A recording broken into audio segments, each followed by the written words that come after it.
Innal hamdalillah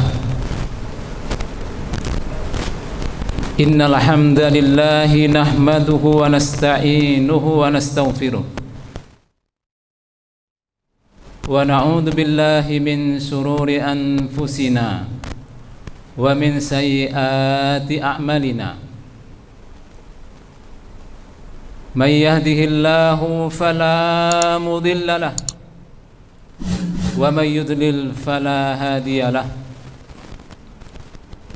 Asyhadu an la ilaha illallah wahdahu la syarika lah wa asyhadu anna Muhammadan abduhu wa rasuluhu la nabiyya ba'dah. Allahumma salli wa sallim ala hadzal nabiyil karim Muhammadin sallallahu alaihi wasallam wa ala alihi wa ashabihi wa ala man sara ala nahjihi bi ihsanin ila yaumiddin.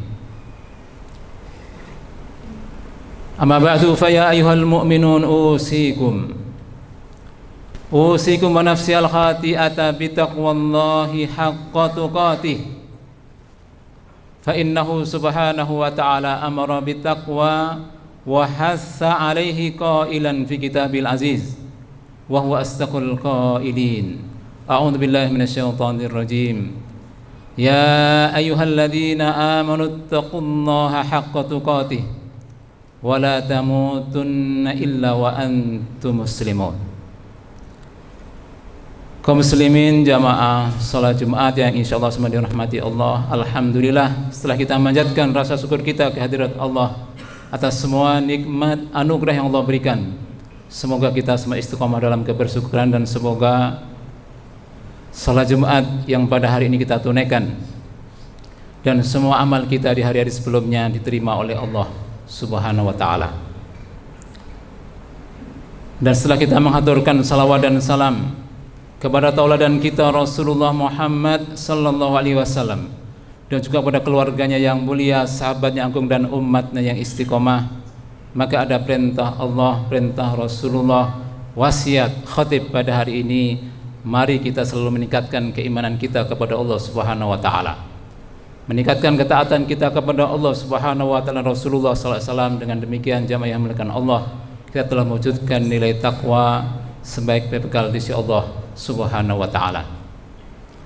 Kaum muslimin jamaah salat Jumat yang dimuliakan Allah, di antara sikap keberagamaan yang sudah seharusnya selalu kita jaga sebagai muslim mukmin adalah asyukru ala nikmatil ibadah, yaitu kita bersyukur kepada Allah Subhanahu wa ta'ala atas ibadah-ibadah yang Allah syariatkan. Oleh karena yang pertama, kata ulama, ma min ibadatin syara'aha Allah Subhanahu wa ta'ala illa limaslahatil abdi la limaslahatir rabb. Tidak ada satu ibadah yang Allah Subhanahu wa ta'ala syariatkan kecuali ibadah itu punya maslahat murni, adalah untuk kemaslahatan hamba manusia dan bukan kemaslahatan Allah Subhanahu wa ta'ala. Maka andaikan semua manusia di atas muka bumi ini jamakan Allah Subhanahu wa ta'ala ingkar, kufur, tidak menyembah Allah, tidak beribadah kepada Allah Subhanahu wa ta'ala, maka itu tidak akan menjadikan Allah itu hina, tidak akan berkurang kemuliaan Allah Subhanahu wa ta'ala. Begitupun andaikan semua manusia di muka bumi ini beribadah kepada Allah, nyembah Allah Subhanahu wa ta'ala, itu pun tidak akan menambah kemuliaan Allah Subhanahu wa ta'ala, karena Allah yang maha mulia dan Allah lah yang punya kemuliaan itu. Itu yang pertama.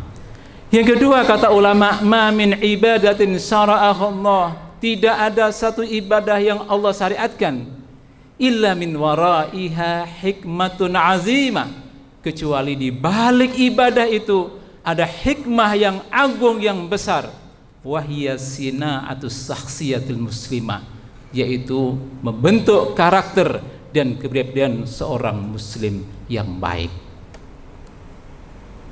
Kaum muslimin kan Allah Subhanahu wa taala, mari kita melihat dan kita perhatikan ketika Allah Subhanahu wa taala memerintahkan ibadah-ibadah itu kepada kita semua. Ketika Allah memerintahkan salat, maka Allah berfirman, wa aqimis salata innas salata tanha 'anil fahsya'i wal munkar. Maka tunaikanlah dengan sempurna salat itu. Kenapa? Innas salata, karena sesungguhnya salat itu adalah tanha, bisa mencegah 'anil fahsya'i wal munkar, perbuatan keji dan perbuatan mungkar. Artinya adalah bahwa salat yang Allah perintahkan itu menjadikan manusia menjadi manusia muslim yang baik dan luhur. Perhatikan ketika Allah Subhanahu wa taala merintahkan kita untuk berzakat, maka Allah berfirman, a'udzubillahi minasyaitonir rajim, khudz min amwalihim shadaqatan tutahhiruhum wa tuzakkihim biha. Khuz, ambil min amwalihim, dari orang-orang beriman itu sodakotan. Sodakohnya tafsirnya adalah zakatnya yang akan bisa mensucikan dan membersihkan mereka. Artinya bahwa zakat yang Allah perintahkan itu menjadikan orang punya sifat yang baik, yang luhur, dermawan, dan jauh dari yang namanya kebahilan. Perhatikan lagi ketika Allah Subhanahu wa taala merintahkan kita untuk ibadah haji. A'udzubillahi minasyaitonir rajim. Al-hajju asyhurum ma'lumat. Haji itu ada di bulan-bulan yang sudah ditentukan, diketahui, maklum. Faman farada fihinnal hajja, maka barang siapa yang masuk di bulan itu memulai ibadah hajinya, kata Allah, fala rafasa, tidak boleh ada rafas, perkataan dan perbuatan kotor, wala fusuqa, dan tidak ada kefasikan. Fusuk itu khuruj anit ta'ah, perbuatan yang keluar dari ketaatan, wala jidal, dan tidak ada perdebatan yang seringkali berujung dengan permusuhan dan pertengkaran. Perhatikan dengan Allah Subhanahu wa taala ketika Allah merintahkan kita semua untuk ibadah puasa. Ya ayyuhalladzina amanu kutiba alaikumusiyam kama kutiba alal ladzina min qablikum la'allakum tattaqun. Wahai orang-orang yang beriman, diwajibkan atas kalian berpuasa sebagaimana orang terdahulu berpuasa, diwajibkan berpuasa atas mereka, la'allakum tattaqun, agar supaya kalian menjadi orang-orang yang bertakwa. Dan ketakwaan itu adalah puncak kebaikan, keluhuran seorang hamba Allah Subhanahu wa taala di sisi Allah Subhanahu wa taala. Jadi jamaah yang Allah Subhanahu wa taala, ayat-ayat ini semua menjelaskan bahwa yang namanya ibadah-ibadah yang Allah syariatkan, yang Nabi ajarkan, semuanya itu adalah untuk kemaslahatan manusia, hamba seperti kita semua, dan sekaligus untuk membentuk karakter kepribadian yang baik. Kaum muslimin jamaah yang melakukan Allah Subhanahu wa taala, mari kita sekarang zoom lebih dekat lagi. Bagaimana ibadah-ibadah itu bekerja pada manusia yang melakukan dan melaksanakannya. Dia punya fungsi yang sangat fundamental dalam membentuk karakter. Yang pertama, kata ulama, adalah punya fungsi tarbiyah, fungsi pendidikan, baik itu tarbiyah imaniyah atau tarbiyah ibadiyah atau tarbiyah khuluqiyah. Tarbiyah imaniyah adalah supaya orang itu menjadi orang yang punya iman yang kokoh, karena saat dia menjalankan ibadah itu jamakan Allah Subhanahu wa taala, dia menjalankannya atas dasar imanan wahtisaban, karena imannya, karena harapannya terhadap pahala dari Allah Subhanahu wa taala. Tarbiyah ibadiyah yang mana mendidik orang untuk menjalankan ibadah, tidak ibadah kecuali hanya ikhlas karena Allah Subhanahu wa taala. Tidak beribadah kecuali yang diajarkan Rasulullah sallallahu alaihi wasallam. Dan juga tarbiyah khuluqiyah, pendidikan yang berbasis moral dan akhlak. Sehingga semua nilai-nilai itu yang dibutuhkan dalam hidup semua diajarkan dalam ibadah. Manusia itu dalam hidup butuh sifat sabar, kesabaran diajarkan dalam ibadah. Manusia dalam hidup butuh nilai kejujuran, amanah. Jujur, amanah pun diajarkan di dalam ibadah. Dalam ibadah juga, dalam kehidupan kita butuh sikap disiplin. Ibadah pun mengajarkan kedisiplinan. Dalam hidup kita butuh sikap selalu bersih, suci. Dan bersih suci itu pun diajarkan di dalam ibadah yang diajarkan Allah Subhanahu wa ta'ala. Jemakan Allah Subhanahu wa ta'ala. Jadi semua penjelasan ini menjelaskan bahwa yang namanya ibadah itu hajatul insan. Ibadah itu adalah kebutuhan manusia untuk membentuk karakternya, untuk membentuk kepribadiannya. Jikalau seorang hamba Allah Subhanahu wa ta'ala memahami bahwa ibadah itulah kebutuhan, sebagaimana dia butuh kepada makan, minum, dan tidur, maka insya Allah saat dia menjalankannya itu, dia akan jalankan dengan penuh keikhlasan,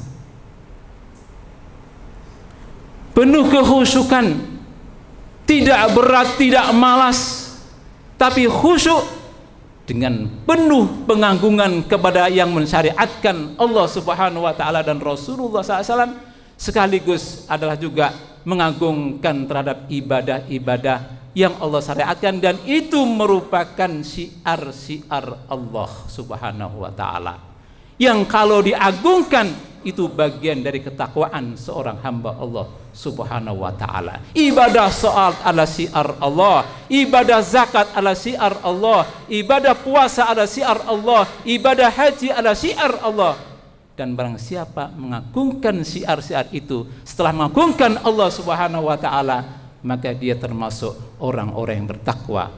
Maka Allah berfirman, a'udzubillahi minasyaitonir rajim, wa dzalika wa may yu'azzim sya'airallahi fa innaha min taqwal qulub, fa innaha min taqwal qulub. Barang siapa yang kemudian mengagungkan syiar-syiar Allah ini, maka itu bagian dari ketakwaan, dari timbul dari ketakwaannya kepada Allah dalam hatinya. Jemaah Allah Subhanahu wa ta'ala. Fungsi yang kedua adalah tazkiyah. Ibadah itu punya fungsi tazkiyah, yaitu mensucikan. Dari apa? Mensucikan dari noda dosa yang kita semua tidak akan pernah terlepas dari itu, yang namanya dosa-dosa. Maka semua ibadah jemaah Allah Subhanahu wa ta'ala yang sifatnya harian maupun mingguan maupun bulanan, tahunan, semua itu ada untuk tazkiyah, mensucikan manusia. Maka perhatian sabda Rasulullah SAW ketika bicara tentang ibadah-ibadah itu. Hadis riwayat Imam Bukhari dan Muslim dari Abu Hurairah, as-salawatul khamsu, kata Nabi, salat 5 waktu itu, ya, dari satu salat ke salat yang lain, wal jumu'atu ilal jum'ati, dan Jumat satu ke ibadah Jumat yang lain, wa Ramadan ila Ramadan, dan ibadah Ramadan satu ke Ramadan yang lain, kata Rasulullah, mukaffiratun lima bainahunna, bisa menjadi pelebur dosa. Di antara waktu-waktu itu, idzastunibat al-kabair, selama dosa-dosa besar itu ditinggalkan. Ketika Allah SWT bicara tentang puasa, perhatikan, man shoma ramadhana iman wa ihtisaban ghufira lahu ma taqaddama min dhanbi. Barang siapa yang berpuasa Ramadan karena imannya, karena berharap pahala dari Allah Subhanahu wa ta'ala, maka diampuni dosa-dosanya yang lalu. Tazkiyah, pensucian. Bahkan ketika Allah bicara tentang haji, orang yang melakukan haji, kata Nabi, man hajja, barang siapa yang pergi haji, melaksanakan haji, walam yarfus, dia tidak melakukan rafas, perbuatan dan ucapan kotor. Wala yafsuk, dan dia tidak berbuat fasik. Raja'a min zunubihi, kata Nabi, maka dia kembali suci min dunubihi, dari dosa-dosanya, kayaumin waladatku ummuhu, seperti dia dilahirkan saat dilahirkan oleh ibunya, bersih tanpa dosa. Alhamdulillah. Itulah fungsi dari ibadah setelah tarbiyah adalah tazkiyah. Dan yang ketiga, yang Allah Subhanahu wa taala, ibadah-ibadah yang Allah syariatkan punya fungsi tarqiyah, yaitu menaikkan level, menaikkan kelas seorang muslim. Tidak sekedar menjadi muslim, tapi dia harus memantaskan diri dengan ibadah itu menjadi muslim yang mukmin, memantaskan diri menjadi muslim mukmin yang muttaqin. Dan itulah semua menjadi tujuan akhir dari semua ibadah-ibadah yang Allah Subhanahu wa taala syariatkan dan Rasulullah sallallahu alaihi wasallam ajarkan. Jamaahkan Allah Subhanahu wa taala, maka oleh karena itu pertahankanlah ibadah-ibadah ini. Karena itu adalah kebutuhan dasar kita, sama dengan kebutuhan kita kepada makan dan minum. Dan ibadah-ibadah ini, jamaahkan Allah Subhanahu wa taala, saat kita pertahankan, kita laksanakan, itu sama halnya kita telah mendeklar bahwa iman itu masih ada. Oleh karena saat seorang hamba Allah itu beribadah, yang namanya setan tidak akan pernah dia meninggalkan. Setan itu maunya manusia tidak punya iman lagi. Setan itu maunya manusia enggak punya ibadah lagi. Maka saat beribadah pasti akan digoda. Dan digodanya kita oleh setan-setan itu bukti bahwa iman masih ada. Demikian Allah Subhanahu wa taala, maka dijelaskan dalam satu kitab Busral Karim, namanya Syarah Al-Muqaddimah Al-Khadramiyah. Dijelaskan Imam Ali radhiyallahu anhu karramallahu wajhah pernah mengatakan, al-farqu baina salatina wa salati ahlil kitab, perbedaan antara solat kita dengan solatnya orang kafir ahli kitab itu adalah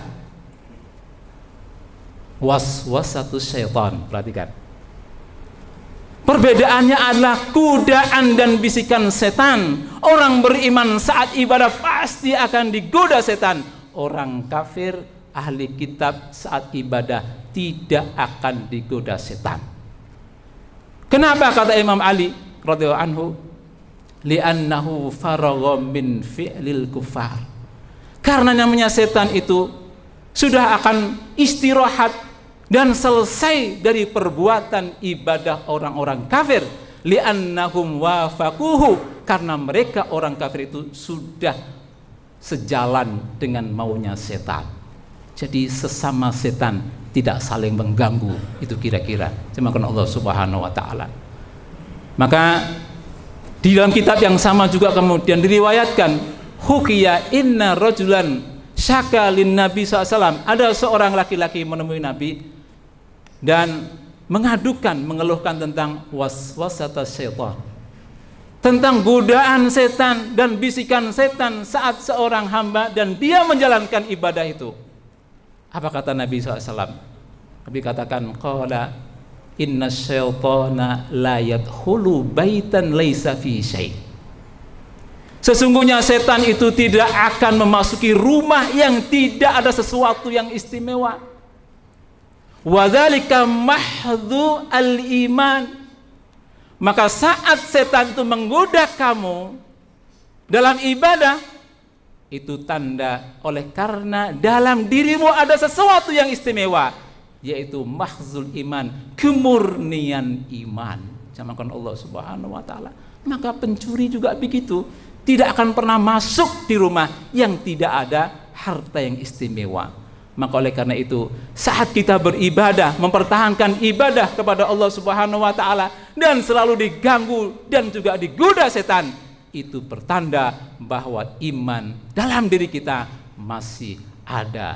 Alhamdulillah. Semoga Allah Subhanahu wa taala memberikan kita selalu taufik untuk selalu beribadah, menjadi ahli iman dan ahli ibadah. Barakallahu wa lakum. Aqulu qouli hadza wa astaghfiruh innahu huwal ghafurur rahim.